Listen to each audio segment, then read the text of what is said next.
Nighty-night. Welcome back. Put on your earphones and prepare for a nightmare. It all began with a challenge. As a second-year high school student, I never believed in ghost stories. Of course, there were plenty of scary rumors in our school, like the janitor who never seemed to leave, the supposedly haunted gym locker room, and most famously, the 3C classroom. The 3C classroom story was particularly well known because it had been locked ever since I started attending the school. The teachers never mentioned it, and the students loved to spread crazy theories about it. One cold Friday afternoon before Halloween, a few friends and I were killing time outside the cafeteria. Everyone had lost interest in after-school activities, so naturally, the conversation turned to the school's ghost stories. Have you guys heard about the 3C classroom? June, my friend, brought it up, his eyes gleaming with curiosity. I heard that someone went in and never came out. Come on, don't start with that creepy stuff. It's just an abandoned classroom. Feng waved dismissively, but there was a hint of unease in his voice. Clearly the rumor had gotten to him too. I shrugged, not really caring. Maybe the school just thinks it's too old and doesn't want to bother fixing it up. There are plenty of places we're not allowed to go. How about we go check it out? June grinned mischievously, his tone full of challenge. Are you crazy? That room's been locked for years. Who knows what's in there? Feng immediately objected, but I could tell he was also a little tempted. Come on, it's just a look. It's gotta be more fun than those boring after-school activities. June continued to egg us on. And just like that, the conversation turned from ghost stories into a dare. Before long, we found ourselves standing in front of the 3C classroom, staring at the weathered, neglected wooden door. The paint had long peeled away, and the rusty iron lock looked like it hadn't been touched in years. Are we really doing this? Feng hesitated, his hand hovering near the doorknob. Scared? I teased, though I felt a little uneasy myself. But I didn't want to seem cowardly in front of my friends. Of course not. Feng grit his teeth and finally grabbed the doorknob. To our surprise, the knob turned easily and the door creaked open. The air inside was cold and damp, as though it hadn't been disturbed in a long time. We exchanged nervous glances, none of us wanting to step in first. Let's go. We'll never know unless we check it out. June boldly entered first. After a moment of hesitation, Feng and I followed. The classroom was dimly lit, with dust-covered walls and a few broken desks and chairs scattered across the floor. It felt like students had once studied here, but it had long since been forgotten. Cobwebs clung to the windows and only faint beams of sunlight managed to pierce through, making the room seem even more eerie. There's nothing special here, just an old abandoned classroom, I said quietly, trying to shake off the unease building inside me. June, however, didn't respond. He stood in the middle of the room, staring intently at the blackboard. Curious, I walked over and saw faint writing on it as though someone had scribbled something in chalk. Despite the time that had passed, it was still barely visible. What do these words mean? Feng came closer, frowning. The writing looked like strange symbols, completely unreadable.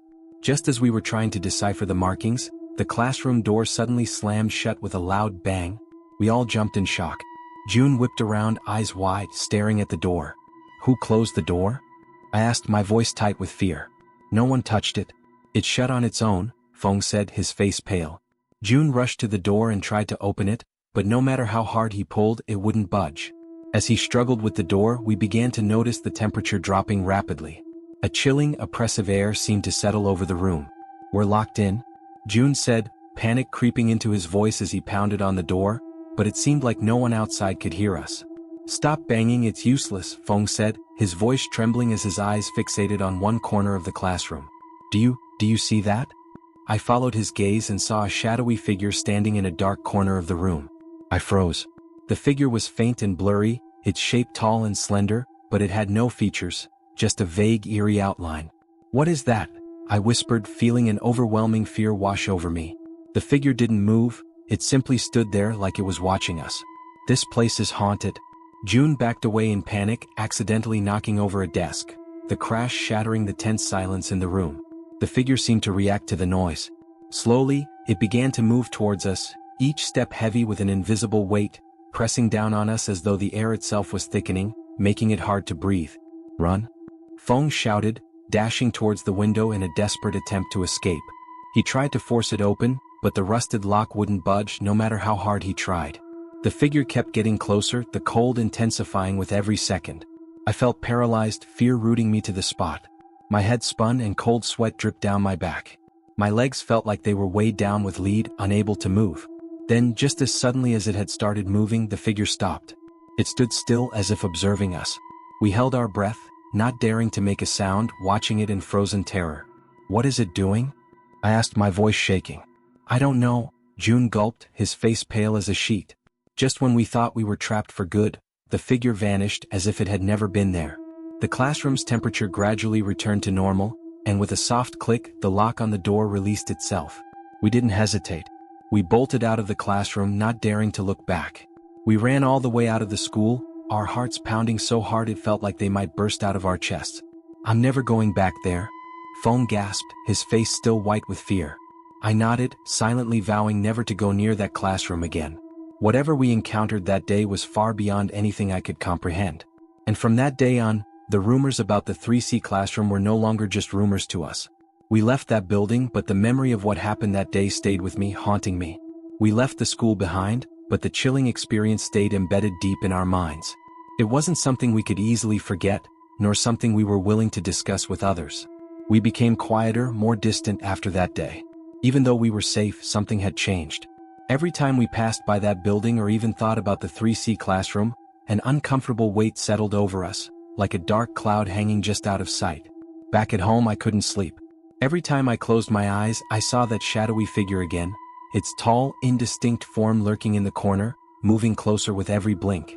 The room felt colder at night, and no matter how many blankets I wrapped myself in, I couldn't shake the chill that seemed to come from inside me. Fong and June stopped talking about it after a few days. They acted like everything had gone back to normal, cracking jokes and fooling around as if nothing had ever happened. But I knew the truth. I could see it in their eyes, in the way their smiles didn't quite reach their faces anymore. They were just as shaken as I was. One day, about a week after the incident, I noticed something odd. Every time I walked through the school corridors, I felt as if someone was watching me. Not the usual feeling of being looked at by classmates or teachers. This was different. It was a cold, invisible gaze that seemed to follow me wherever I went. At first, I thought I was just being paranoid, but it wouldn't go away. Even in crowded hallways, when I was surrounded by people, I could feel it. Then, something strange started happening to the other students. A few of them, those who had been curious about the 3C classroom, asking questions and trying to snoop around, suddenly stopped coming to school. No one knew where they went. Their names were called in the morning roll call, but there was never an answer. It was as if they had simply vanished. Rumors started swirling again, even worse than before. People said that the spirit of the 3C classroom was angry, that it didn't like being disturbed, and it was now hunting those who got too close. The students who disappeared were never seen again, and whispers spread through the school, becoming louder and more sinister with each passing day. I couldn't shake the feeling that something from that room had followed us out. The nightmares became more frequent, and sometimes in the middle of the night, I'd wake up drenched in sweat, hearing soft footsteps outside my window or a faint whisper that seemed to come from the dark corners of my room. But whenever I turned on the light, there was nothing there. One afternoon, June pulled me aside. His face was pale and there were dark circles under his eyes. "Have you been feeling it too?" he asked, his voice barely above a whisper. I didn't need to ask what he meant. "Yeah. I think something came out with us." June nodded, his hands trembling slightly. "I thought I was going crazy, but it's real, isn't it?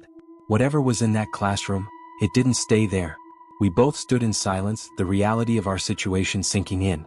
We had unlocked something in the 3C classroom, something that should have been left undisturbed.